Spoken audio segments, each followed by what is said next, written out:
So this is going to be a serious video for two reasons. Number one, it's my birthday today. I'm 32 years old, and my only birthday wish is that you just hit the like button for the YouTube algorithm. And second, I want to address something that I have avoided talking about to clear up some drama that quite a few people have reached out to me with, and that would be about my upcoming boxing match where I have agreed to fight Michael Reeves. I promise you this is not clickbait, it's not a joke. I am literally on the roster for this boxing match on May 14th in Tampa, Florida, and this is something I never thought I would do. I mean, let's be real, this is probably the most financially irresponsible thing I could have ever done when you consider how much time I've spent learning everything I could about the sport of boxing, which by the way is completely unlike anything that I have ever experienced throughout my whole life. In fact, I just recently invited Michael Reeves over to the house so that we could share our thoughts about what's about to happen, and well, let's just say it went something like this. Why did you agree to it? Why did you agree to it? Okay, but for real, in terms of how this came to be, in September of 2020, I filmed a video with Michael Reeves to showcase how he was able to turn a passion for robotics and tasers into a full-time career on YouTube. And ever since, we somewhat kept in touch. Honestly, I never really thought much of it, but later that year, when Logan Paul was scheduled to fight with Floyd Mayweather, somebody asked me if I would ever do a YouTuber boxing match, and my immediate answer was,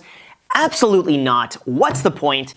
Unless I'm fighting Michael Reeves. At the time, I had absolutely no intention of ever doing a YouTuber boxing match, but I kind of threw his name out there because we're about the same size, the same weight, neither one of us has any experience doing anything outside of what's available to 24-hour fitness. I guess little did I know I would be putting that out into the universe because 1 year later, iDubbbz reached out to me and asked if I would like to participate in his charity boxing match against none other than, you guessed it, Michael Reeves. Now, I'll be honest, my immediate instinct was no. I have zero interest in boxing, there's no financial upside for me, I have zero free time to dedicate to a sport that I'm not at all familiar with, and what if I get punched in the face? However, not only was I a huge fan of iDubbbz back in the days where I would just binge watch YouTube videos, but also I couldn't help but remember my earlier answer when I jokingly said that if I were to fight anybody, I would fight Michael Reeves. So in a way, I felt like this would be my opportunity to follow through. Without exaggeration, even though I felt like I had secretly just willed this into existence, I literally made a pros and cons chart to decide if I was actually going to do it. Cons: a large time commitment. I have no interest in boxing. It's a huge opportunity cost. It'll take time away from my core business. I could get hurt. There could be permanent damage. Even a 1% chance that something happens to my brain isn't worth it. Pros: it's for charity. I could push myself outside of my comfort zone. I could do something that I would never ordinarily do. I could prove to myself that I could learn a new skill. I could get back in shape. And the most important is that I could look back at this and not regret passing up the opportunity. The thing is, over time, I've adopted the lifestyle approach of minimizing regret. This just means that I don't look at the present moment and what's comfortable now, but instead, I think to myself, would I look back at myself at this very moment as an old man on his deathbed and wonder what my life would have been like had I done it? If the answer is yes, then without question, I do it. I've begun to apply this thinking towards anything that I'm hesitant about in the moment, either because of the cost or the time or the energy, and in the last few years that I've done this, it has changed my life. There are some experiences that I recognize you can't put a price tag on, and as a finance guy who's always preaching to save money at all costs, it's not easy for me to do. It doesn't come naturally. I know I'm getting a little personal here, but it's even gotten to the point where sometimes I'll add up the total cost of a weekend trip, calculate how much each hour of my time is worth, and then extrapolate the net cost to me so that I could decide whether or not that cost is worth the experience. I know it's unhealthy, but throughout my entire life, that's how I've operated, and it's really helped get me to where I am today. I wouldn't be here without it. But as I'm getting older, I've realized that not going for those experiences is holding me back in ways I haven't yet discovered. So I've made it a point to face it head on, put the cost aside, and just go for it. In doing so, I finally got the reef aquarium I've always wanted. I'll sometimes play the piano in the middle of a work day. I'll take the occasional weekend trip, even though I have the nagging sensation to be more productive. And long term, I could confidently say that even though I absolutely enjoy working, I could look back at those experiences and say it was worth it. That's why I said yes to the boxing match, to prove to myself that I could do it. I could make the time. This experience is going to stay with me for the rest of my life. It's not driven by any financial gain whatsoever, and you can't put a price price tag on what I initially thought would be impossible. Now for Michael, on the other hand, his story was a little different. I did it in my initial reaction. I was at like a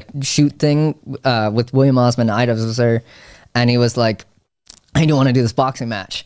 And my initial thing was like, no, I don't want to do a boxing match. I don't want to get hit. Yeah. And then I was like, I like shot back to like me in middle school watching Ian iDubbbz on YouTube. I was like, fuck, what the fuck would he think? And then immediately I just blurted out, yes, of course. Yeah. And that was it. That sealed the fucking deal. Yeah. So with that, in January of this year, I started training every single Tuesday, Thursday, and Saturday. And I will never forget my first training session, which of course I have on camera. Turn it all the way over, bring up to your chin.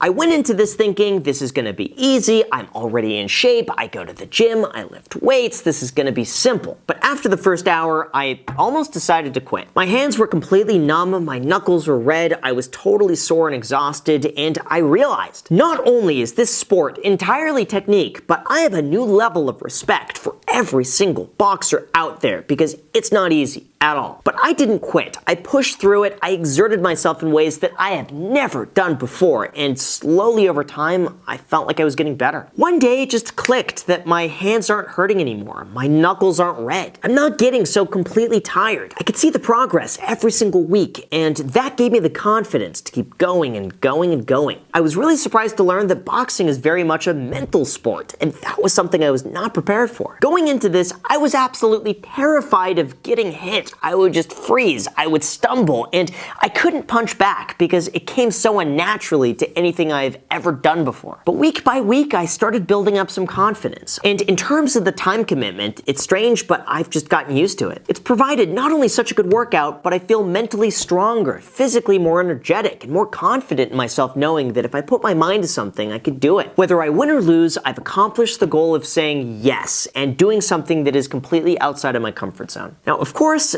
I'm nervous, I'm scared, and I have these running thoughts going through my mind at all times thinking, what if I'm not good enough? What if he's better than me? Did I train enough? What if I embarrass myself in front of millions of people? What if I hurt him? Or what if he hurts me and maybe I'm just making a huge mistake? But through all of that, I've been able to push through, focus on the process, and just keep going. The mental strength that boxing has given me is unparalleled to anything else that I have ever done. And since all of this is for charity, I at least hope that my pain and anguish could give you the confidence that, hey, if I could do it, you can too. So that is my message, and I understand this is not personal finance related at all, but I wanted to speak candidly about the situation because it's a big deal for me. And no matter what happens, we could all do our part to smash the like button and subscribe if you want to keep posted on the progress and what happens along the way. Seriously, just hit the subscribe button. That would mean the world to me. Hit the like button, comment down below, let me know your thoughts, and